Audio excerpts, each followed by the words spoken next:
Welcome to Through the Bible via FEBC Radio. Join us in discovering the beauty and mystery of God's Word. Each study is amazing in its own way. Let's begin.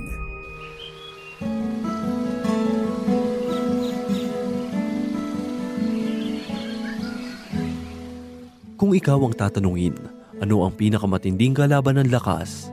Para bang ang katanungan na ito ay tila kontradiksyon? Sapagkat paano magkakaroon ng matinding kalaban ang lakas kung ito ay malakas na? Subalit alam nyo bang mayroong malakas na lalaki sa Biblia na naging kahinaan ay ang paglalambing ng babae? Alam kong kilala ninyo siya. Siya ang ating matatagpuan sa 14 na kabanata hanggang 16 na kabanata ng Hukom. Dito lamang po sa ating programang Ang Paglalakbay. Kamusta po kayo mga kaibigan at mga tagapakinig ng atin pong palatuntunan? Nawa ay nasa mabuti kayong kalagayan at handang makinig at matuto ng salita ng Panginoon. Ako po muli, ang inyong kaibigan, Pastor Dana Bangko. Samahan po ninyo ako. At tayo ay magbulay-bulay ng mabuting salita ng Panginoon. Sa oras na ito, ipagpapatuloy po natin ang pag-aaral sa buhay ni Samson sa 14 na kabanata hanggang 16 na kabanata. Matutunghayan natin sa unang pagkakataon si Samson ay nakadama ng pag-ibig sa isang babaeng Filistea. Ang pangyayaring ito ay pamamaraan ng Diyos upang unti-unting mahulog ang mga Filisteo sa mga kamay ni Samson. Ito po ang inyong kaibigan at pastor sa Himpapawid na maghahatid sa inyo ng napapanahong aral mula sa salita ng Diyos. Ganito po ang mababasa natin sa 1 hanggang 4 na talata ng 14 na kabanata. Minsan si Samson ay nagpunta sa Timna at nakakita siya roon ng isang dalagang Filistea. Nang siya umuwi, sinabi niya sa kanyang mga magulang, "Mayroon po akong nakitang isang dalaga sa Timna, at siya ang ibig kong mapangasawa. Bakit naman gusto mo pang sa angkan ng mga dituling iyon kapipili ng mapapangasawa? Wala ka bang mapili sa ating mga kamag-anak o kababayan?" Tanong ng mga ito. Sumagot si Samson, "Basta po siya ang ibig kong mapangasawa." Hindi alam ng mga magulang ni Samson na ang ginawa niya ay kalooban ni Yahweh upang bigyan ito ng pagkakataong digmain ang Filisteo pagkat ang Israel noon ay nasasakop ng mga ito. Sa mga talatang ito, halatang halata na si Samson ay isang lalaki na takot manligaw at magpahayag ng kanyang damdamin para sa isang babae. Nagkagusto siya sa isang Filistea subalit takot siyang lumapit upang magtapat, maghayag ng kanyang damdamin sa dalaga. Kaya nang makauwi sa kanilang tahanan, mabilis na kinausap ni Samson ang kanyang mga magulang. Pinakiusapan niya ang mga ito na kausapin ng babaeng Filistea upang kanyang maging asawa. Sa panahong iyon, ang kaugalian ay ang mga magulang ang nakikipagkasundo sa pag-aasawa ng mga anak. Kaya kadalasan mga magulang ang mga naghahanap ng mapapangasawang lalaki man o babae. Ganito ang mangyayari sa nalalapit na pagpapakasal ni Samson sa babaeng Filistea. Ang mga magulang niya ay magsasaayos ng kanyang kasal. Subalit hindi alam ni Samson at ng kanyang mga magulang na gagamitin ng Diyos ang pangyayaring ito upang mailigtas ni Samson ang Israel sa kamay ng mga Filisteo. Ganito ang ating mababasa sa 5 hanggang 9 na talata. Si Samson ay sumama sa kanyang mga magulang na magpunta ang mga ito sa Timna, sa daan sa may ubasan bago dumating ng bayan. Inangalan ng isang leon si Samson. Pinalakas siya ng espiritu ni Yahweh at niluray niya ang leon na para lamang isang bisirong kambing. Ngunit hindi niya ito ipinaalam sa kanyang mga magulang. Pinuntahan nga ni Samson ang babae at kinausap. Lalo niya itong nagustuhan. Pagkalipas ng ilang araw, nagbalik siya upang pakasalan ang babae. Pagtapat niya sa pinagpatayan niya noon ng leon, naisipan niyang tingnan ito. Ang nakita niya ay isang malaking bahay ng pukyutan sa loob ng katawan ng napatay niyang leon. Sinalok niya ng kanyang kamay ang pulot at kinain saka nagpatuloy sa kanyang paglakad. Pagbalik niya, inuwian pa niya ng pulot ang kanyang mga magulang. Kinain naman nila ito ngunit di nila alam kung saan galing. Hindi sinabi ni Samson na yaon ay galing sa katawan ng napatay niyang leon. Habang naglalakad si Samson at ang kanyang mga magulang patungo sa Timnat, walang ano-ano ay biglang lumabas ang isang leon at sinalakay si Samson. Sa pagkakataong iyon, pinalakas si Samson ng Espiritu ng Diyos. Ano pat niluray niya ang leon na katulad ng isang bisirong kambing. Pagkalipas naman ng ilang araw, muling nagbalik si Samson upang pakasalan na ang babae. Habang siya ay naglalakad, nadaanan niya ang lugar na pinagpatayan niya ng leon. Naisipan niyang tingnan ito, subalit ang kanyang nakita ay isang naaagnas na katawan ng leon na pinamamahaya ng mga pukyutan. Nagkaroon na ng pulot-pukyutan ang naaagnas na katawan ng hayop. Nang makita ito ni Samson, sinalok ng kanyang kamay ang pulot at kinain. Alam ba ninyo na may nilabag na kautusan si Samson bilang isang Nazareyo sa kanyang panata? Mahigpit na ipinagbabawal ang humawak o humipo ng isang patay na tao o hayop. Samantala, nang makarating na si Samson sa bahay ng babae na kanyang mapapangasawa, nagsimula siyang maghanda at ito'y sa loob ng 7 araw ayon sa kanilang kaugalian. Ganito po ang mababasa natin sa 10 hanggang 14 na talata. Tulad ng kaugalian, 7 araw na naghanda si Samson sa bahay ng kanyang mapapangasawa. Nang makita siya ng mga Pilisteo, siya'y binigyan nila ng 30 abay na kabataang lalaki. Naisipan ni Samson na sila'y bigyan ng palaisipan. Ang sabi niya, mayroon akong bugtong. Pag nahulaan ninyo, bago matapos ang handaan, bibigyan ko kayo ng 30 piraso ng 7 lino at 30 magagandang bihisan. Ngunit kung hindi ninyo ito mahulaan, ako naman ang bibigyan ninyo ng 30 pinong lino at 30 magagarang bihisan. Sumagot sila, payag kami. Sinabi ni Samson, mula sa mangangain ay lumabas ang pagkain, at mula sa malakas, matamis ay lumabas. 3 araw na ang nakaraay, hindi pa nila ito mahulaan. Ang kaugalian ng 7 araw na paghahanda ay ginaganap sa tahanan ng babaeng ikakasal. Ang babae ay isang Filistea, nangangahulugan na ang mga magiging panauhin ay mga kababayan niya. Ang buktong sa mga panahong iyon ay isang uri ng kasiyahan o katuwaan. Kaya nang magbigay ng isang bugtong si Samson ay tinanggap kaagad ng mga Pilisteo ang kanyang hamon. Binigyan niya ng 7 araw ang mga kalalakihang Pilisteo upang masagot ang kanyang bugtong. At kapag nasagot nila bago matapos ang 7 araw, sila'y tatanggap ng 30 pinong lino at 30 magagarang damit. Subalit lumipas ang 3 araw ay hindi pa nila mahulaan ang bugtong ni Samson. May isa lamang paraan upang masagot nila ang bugtong ni Samson. Papakiusapan nila ang mapapangasawa niya na tanungin kay Samson ang kasagutan ng kanyang bugtong.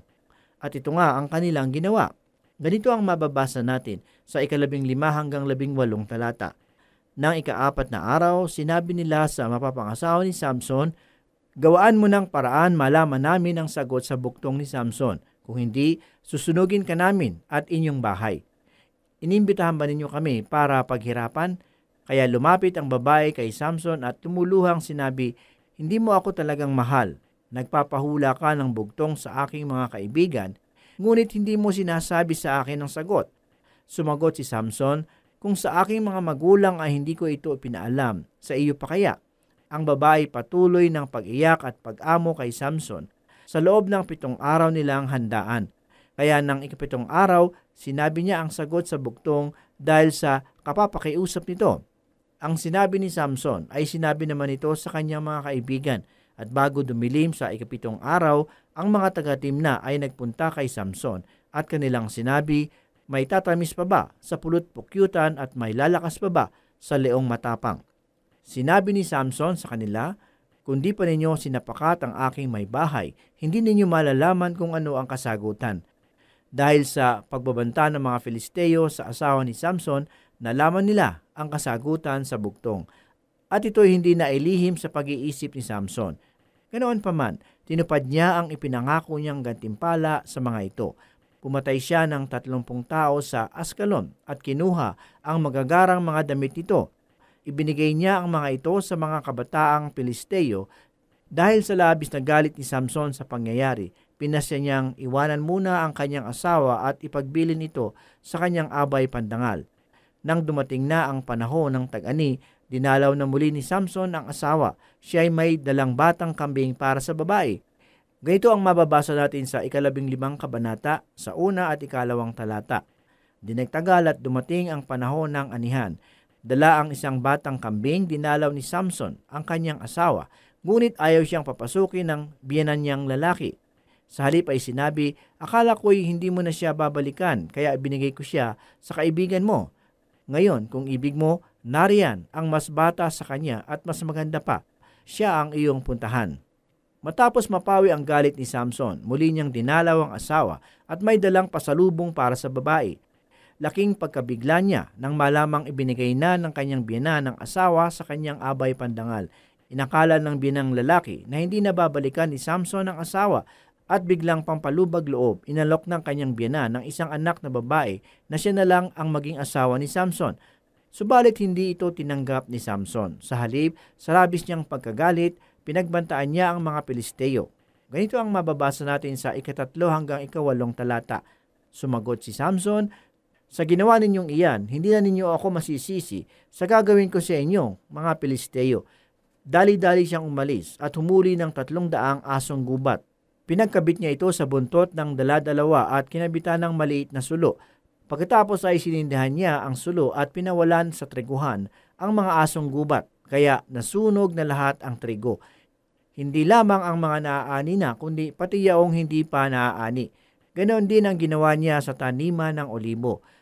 Nang magkagayon, ipinagtanong ng mga Filisteo kung sino ang may kagagawa niyon, at nalaman nilang si Samson.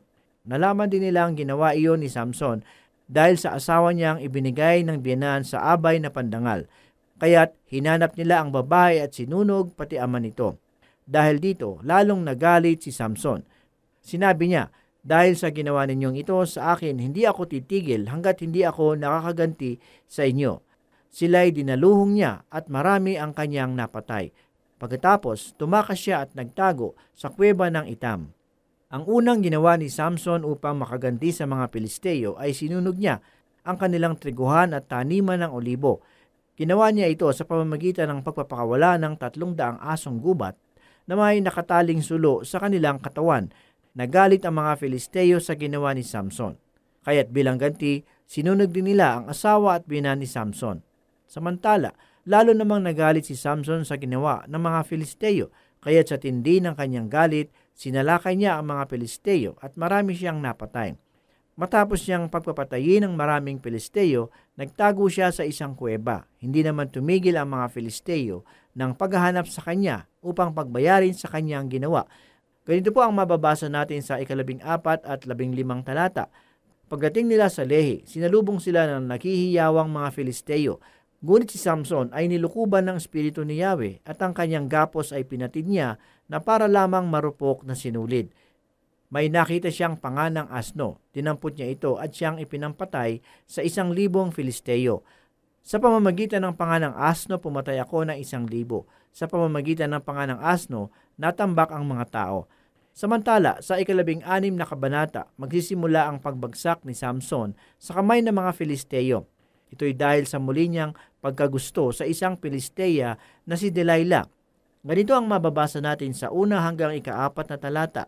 Minsan si Samson ay nagpunta sa Gaza. May nakilala siyang isang babaeng nagbibili ng mga panandaliang aliw at doon siya nagpalipas ng gabi. Nalaman ng Filisteo na siya ay naroon, kaya't pinaligiran nila ang lugar na iyon at magdamag na nagbantay sa pagpasok ng lungsod. Ipinasya nila ang magbantay hanggang umaga upang tiyak na mapatay nila si Samson.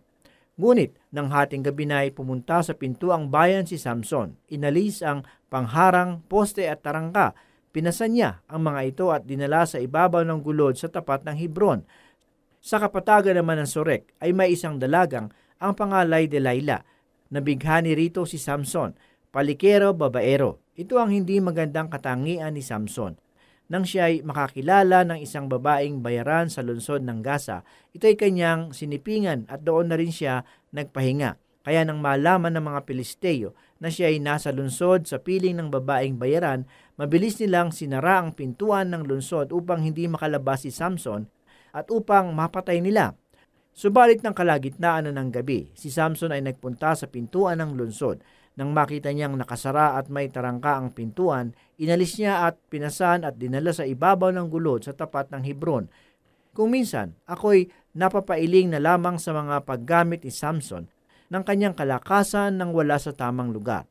Siya'y tinawag upang iligtas at palayain ang bansang Israel sa pang-aalipin ng mga Filisteo.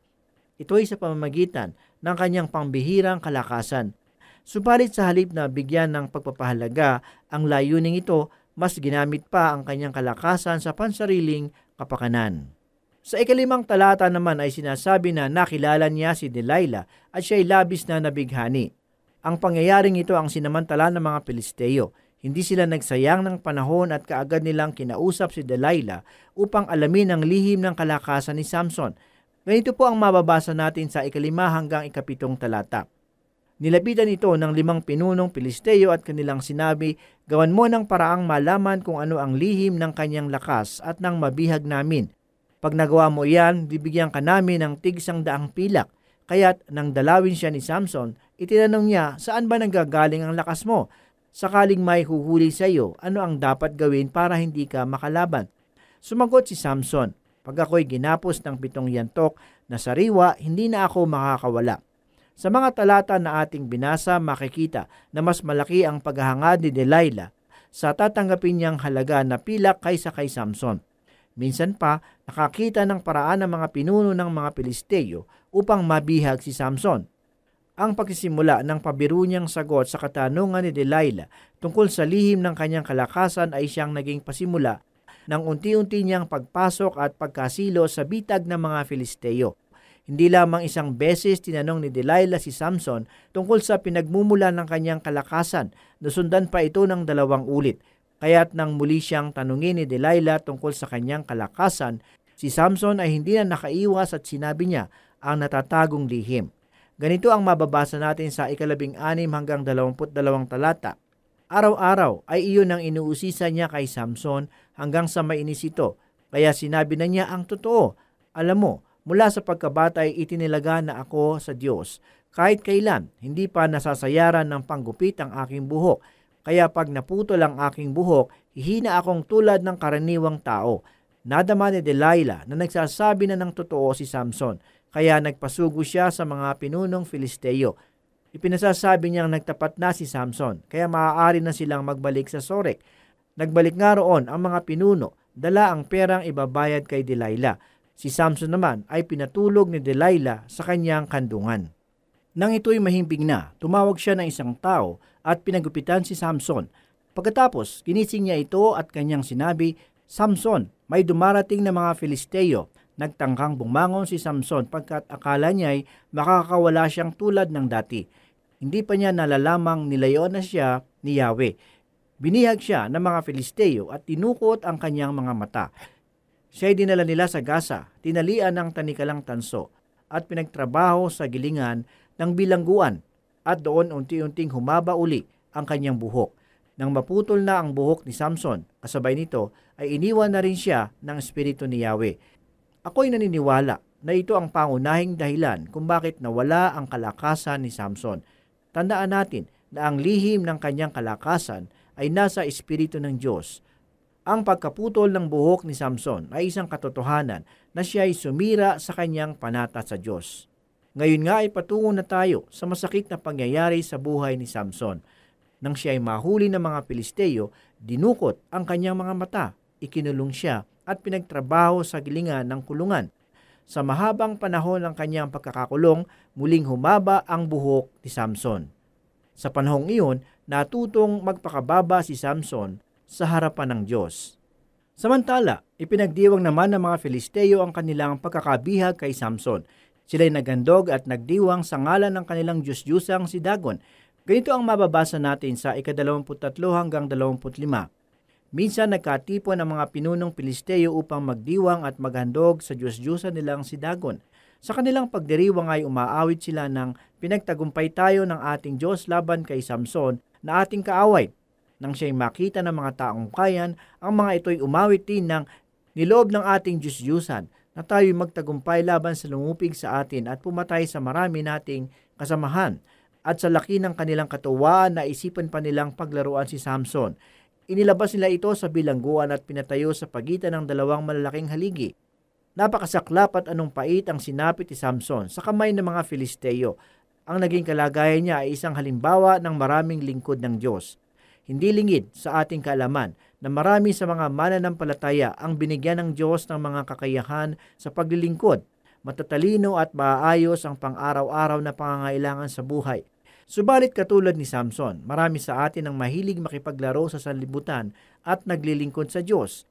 Ginagamit ang pagpapala at pagkakataon na ipinagkaloob ng Diyos para sa pansariling hangarin at layunin. Kaibigan, hindi malayang mangyari sa atin ang karanasang nangyari kay Samson nang siya'y magapi ng mga Pilisteo. Darating ang panahon na hayaan ng Diyos na ikaw ay dumaan sa mapait at masakit na karanasan para matutunan mo na ang paglilingkod at gawain ng Panginoon ay isang bagay na dapat bigyan ng pagpapahalaga sa iyong buhay. Samantala, nang si Samson ay mailabas na sa kulungan, pinakiusapan niya ang bata na umaakay sa kanya na dalhin siya sa pagitan ng dalawang haligi at ihawak ang kanyang kamay sa mga haligi. Ganito ang mababasa natin sa 26 hanggang 31 talata. Sinabi ni Samson sa batang umaakay sa kanya, "Ihawak mo ang aking mga kamay sa mga haligi ng gusaling ito at sasandalang." Ang gusali nagsikip sa dami ng tao, babae at lalaki. Lahat-lahat ay may 3,000. Naroon din ang mga pinunong Pilisteo. Masaya silang pinapanood si Samson at nananalangin si Samson, "Yahweh, mahabag kayo sa akin. Sinasamo kong minsan pa ninyo akong palakasin upang sa pagkakataong ito makaganti ako sa mga Pilisteo sa pagkadukit nila sa aking mga mata." Itinukod niya ang kanyang mga kamay sa dalawang poses sa gitna ng gusali. Malakas na sinabi, "Mga Pilisteo, sama-sama tayong mamamatay ngayon." Tinipon niya ang nalalabi pa niyang lakas at itinulak ang mga haligi. Gumuho ito at kasamang bumagsak ang mga pinuno at lahat ng Pilisteyong naroon. Kaya ang napatay niya sa oras ng kanyang kamatayan ay mas marami kaysa noong kanyang kalakasan. Ang bangkay ni Samson ay kinuha ng kanyang mga kamag-anak at inilibing sa puntod ng ama niyang si Manoah sa pagitan ng Sora at Estaol. 20 taon siyang naging hukom sa Israel. Ito ang masaklap na wakas ng buhay ni Samson, isang tao na tinawag at itinalaga ng Diyos sa paglilingkod. Subalit naakit siya ng sanlibutan at nalimutan ang tungkulin ng paglilingkod. Nawa ay magsilbing babala sa lahat ng mga tinawag at itinalaga ng Diyos sa paglilingkod ang nangyari sa buhay ni Samson. Sa oras na ito mga kaibigan at tagapakinig ng ating palatuntunan, nawa ay patuloy na nangungusap sa inyo ang mga salita ng Panginoong Hesukristo. Napakadakila ng ating Panginoon. Ang kanyang pag-ibig at biyaya ay walang kapantay. Kahit na tayong lahat ay lubog sa pagkakasala at patungo sa kapahamakan, ay pinili ng Diyos na ipagkaloob ang kanyang bugtong na anak upang sa halip na tayo ang maipako sa krus at magdusa, inako ni Jesus ang parusa na nakalaan sa ating mga kasalanan. Ang sabi po sa Juan 3:16 ay ganito, "Gayon na lamang ang pag-ibig ng Diyos sa sanlibutan, kaya ibinigay niya ang kanyang bugtong na anak upang ang sumampalataya sa kanya ay hindi mapahamak, kundi magkaroon ng buhay na walang hanggan." Tanging ang buhay lamang ng ating Panginoong Hesus ang maaaring ialay para sa kabayaran ng ating mga kasalanan, sapagkat walang nasumpungang kasalanan sa Kanya, at ang dugo lamang niya ang tanging makapaglilinis ng ating mga kasalanan. Ito na ang oras ng kaligtasan. Tanggapin mo kaibigan sa iyong puso at buhay ang alay na kaligtasan ng Panginoong Hesukristo. Sumampalataya sa Kanya at ikaw ay tiyak na maliligtas at magkakamit ng buhay na walang hanggan. Tayo po ay manalangin. Muli kami po ay nagpapasalamat, Panginoon, sa oras na ito. Salamat mo muli sa mga katotohanan na aming nasumpungan sa pag-aaral ng iyong salita. Ito po ang aming samot dalangin sa pangalan ni Jesus. Amen. For more teaching from God's whole Word, you can listen through this station, FEBC Radio. For questions, comments, Bible requests, or learning resources, email us at dzasinfo@febc.ph. This is Through the Bible. See you again for more learning on the next episode.